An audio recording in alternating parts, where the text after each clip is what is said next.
Olivier sourit, ce sourire lent, profond, de quelqu'un qui a vu assez de vie pour savoir que les vraies questions méritent de vraies pauses. Il posa sa main sur l'écorce rugueuse de l'avocassier, caressa le bois comme on touche quelque chose de sacré. « Vois-tu cet arbre, Emmanuel? »« Oui, grand-père.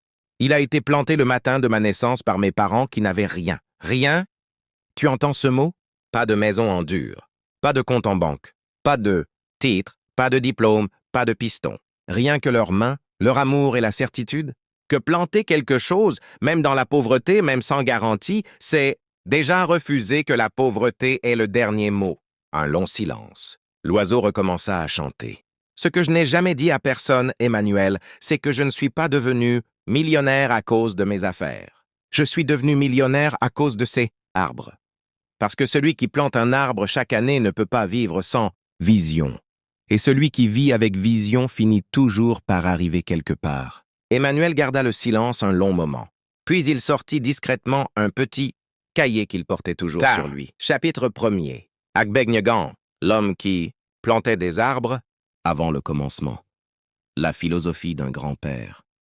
Il faut remonter avant Olivier pour comprendre Olivier. Il faut remonter à l'homme dont la pensée traversa 3 générations sans jamais perdre de sa force, comme ces fleuves souterrains qui disparaissent de la surface, pendant des kilomètres puis ressurgissent plus loin, plus purs, plus puissants que si personne ne les avait jamais couverts. Habitude héritée de son grand-père, via son père, et nota une seule phrase. Olivier l'observa du coin de l'œil, et sourit encore. L'histoire pouvait commencer. Planter un arbre, c'est croire que demain existera. Et croire que demain n'existera, c'est déjà le construire. Les arbres d'Olivier. Partie 1. Les racines. Aveo Komla Delali Joël. Cet homme s'appelait Agbegnegan Dossou, grand-père maternel d'Olivier.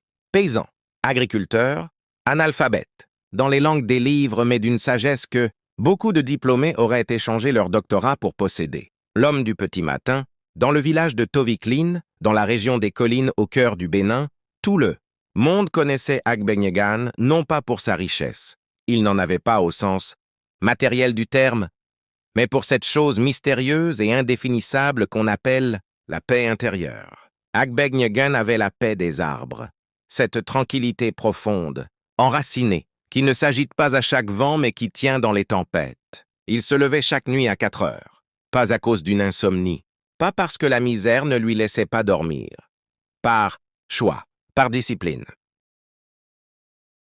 N'oublie pas de t'abonner pour épisode 3.